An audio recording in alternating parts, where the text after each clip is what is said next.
Hello everyone, welcome back to my channel and another episode on one of Kierkegaard's most important books, The Sickness Unto Death. Today I'm going to talk more about his concept of the self and its relation to despair. Previously, in my introductory video, I've discussed that despair can be roughly understood as the condition where a person does not want to or fail to become themselves. This naturally leads to the question, what is the self? And Kierkegaard anticipates this question and begins his book with a famously obscure explanation. He says, a human being is spirit, but what is spirit? Spirit is the self. But what is the self? The self is a relation that relates itself to itself, or it's the relations relating itself to itself in the relation. The self is not the relation, but it's the relations relating itself to itself. A human being is a synthesis of the infinite and the finite, of the temporal and the eternal, of freedom and necessity. In short, a synthesis. A synthesis is a relation between two. Considered in this way, a human being is still not a self. You see, many people might just stop reading Kierkegaard altogether because of this paragraph. However, this is unfortunate because understanding his account of the self is actually the key to understanding his concept of despair, his book, and even his whole life work. This is because this paragraph provides a schematic outline of the book and the theoretical foundation on which his philosophy is built. In this video, I'll break down his concept of the self and show its connection to his ideas on despair. I used some examples from the character Claire in Season 2 of Fleabag, which is a British TV series. However, it's not necessary for you to have seen Fleabag to understand the examples in this video, as I will provide the context and details of the story. I think Claire's experiences and actions will make Kierkegaard's abstract ideas in the 19th century more concrete and relatable to people in our time. So thank you so much for tuning in. Let's get started. So Kierkegaard began this account by equating the spirit with the self. But what is a self? He defines the self as a relation relating itself to itself. He wants to emphasize that the self is not just a self-relation, but also a dynamic and active process where the self constantly engages in self-relating. As human beings, we are engaged in self-relating processes all the time. Our choices, priorities, and interactions with others are all grounded in our self-perception.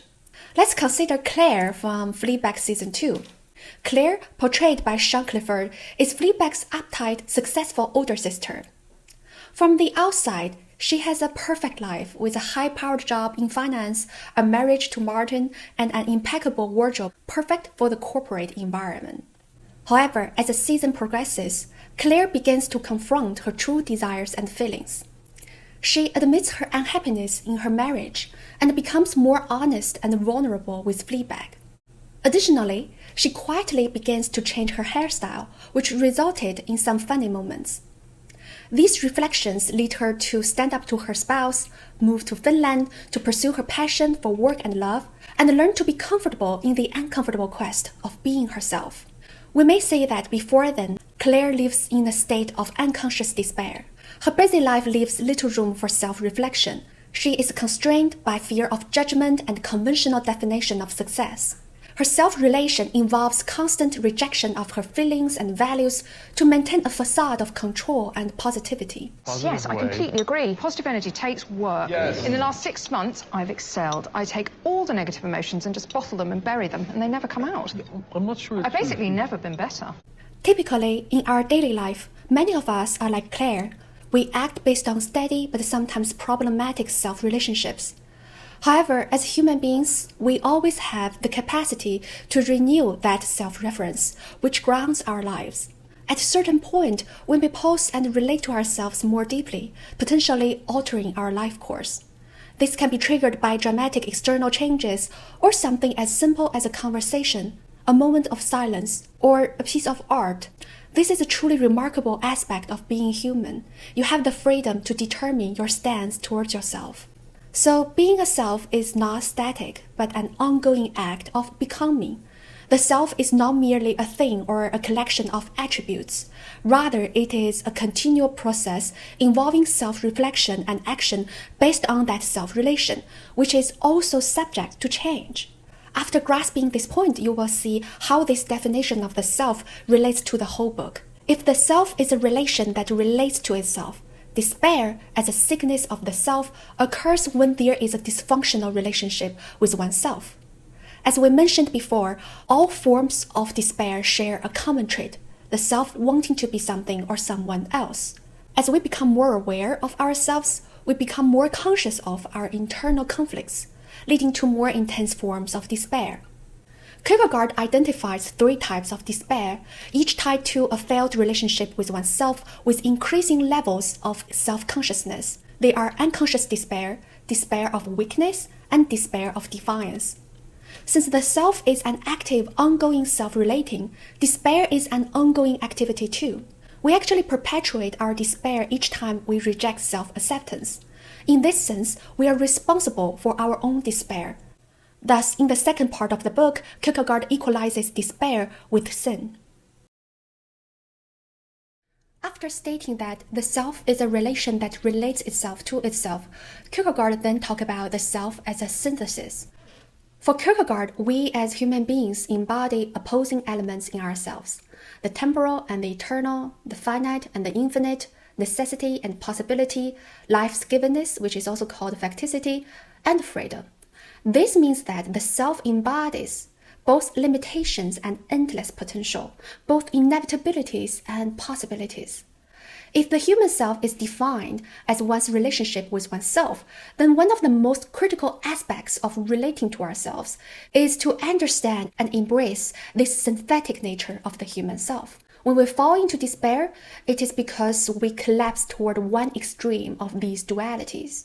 This means that focusing too much on either finitude or infinitude, either necessity or possibility, can lead to a sense of despair and loss of self. And for all of us, this balance is crucial.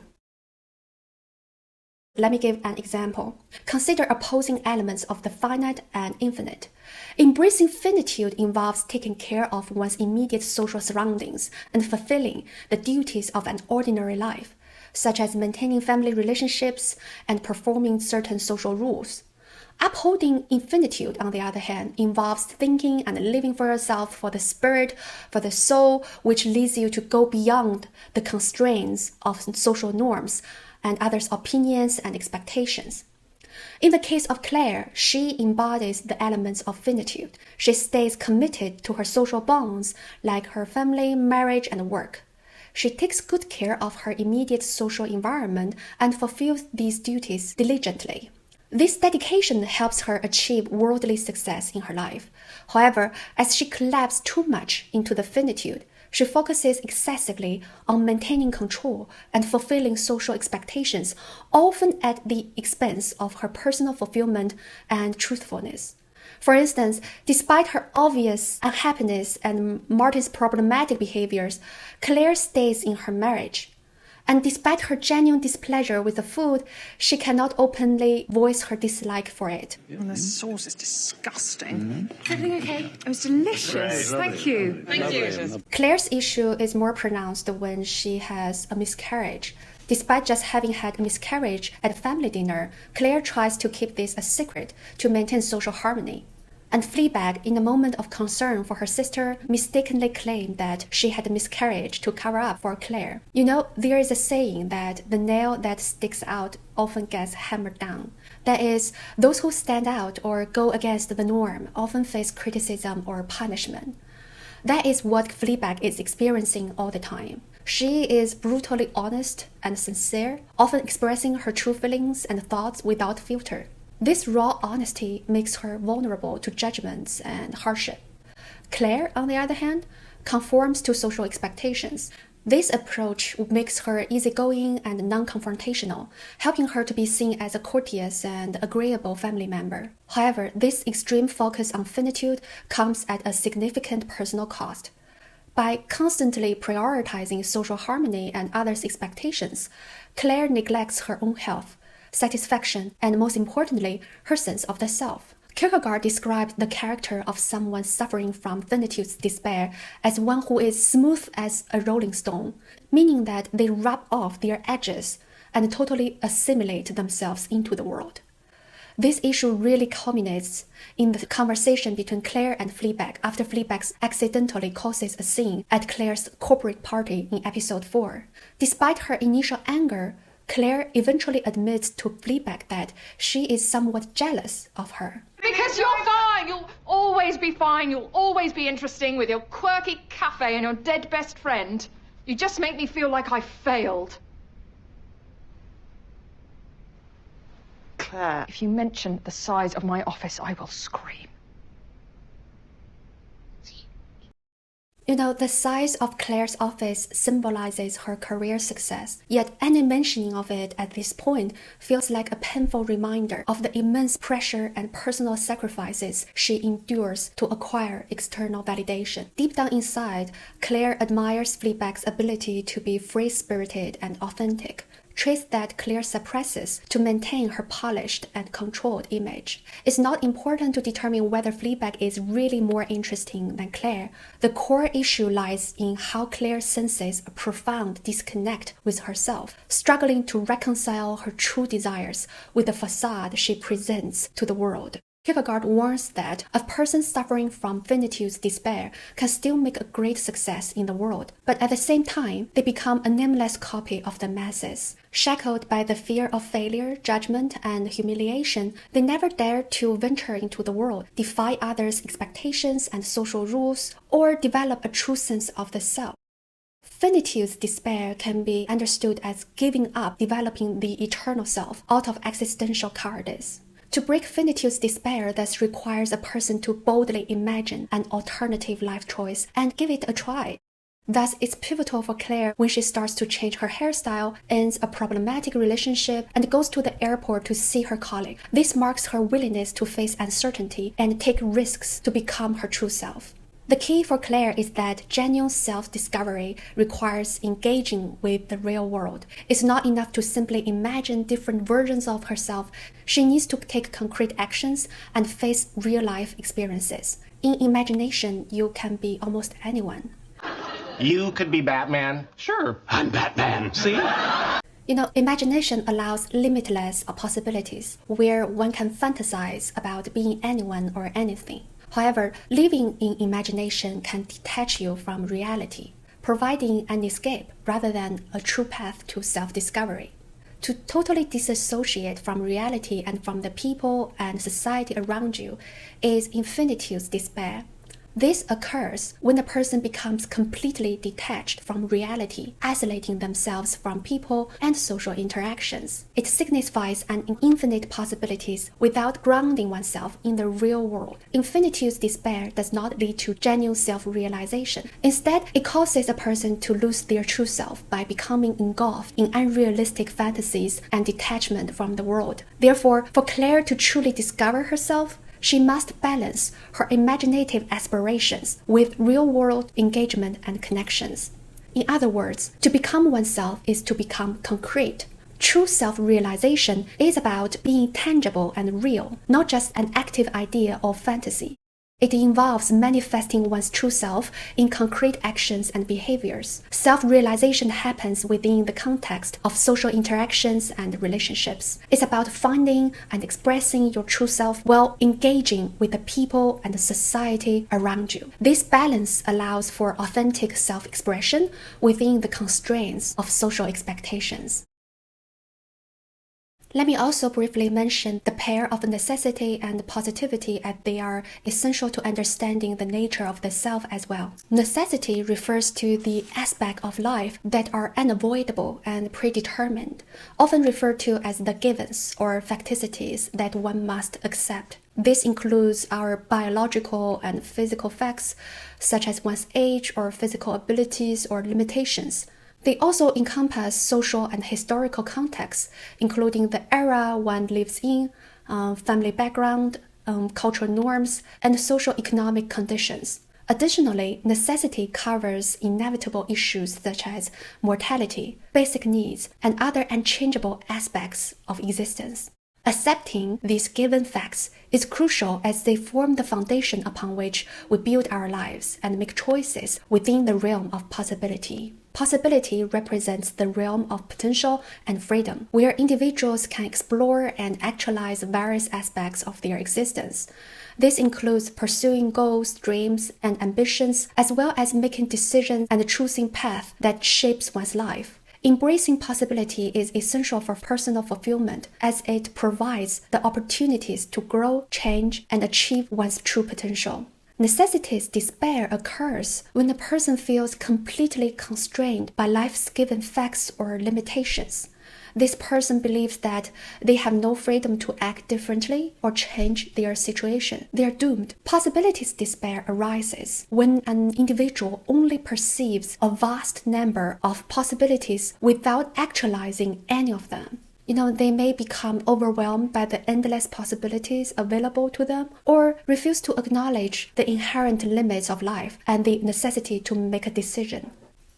This is very common in career choices and in dating as well, as one is so focused on the countless potential paths and choices that they fail to commit to any one of them.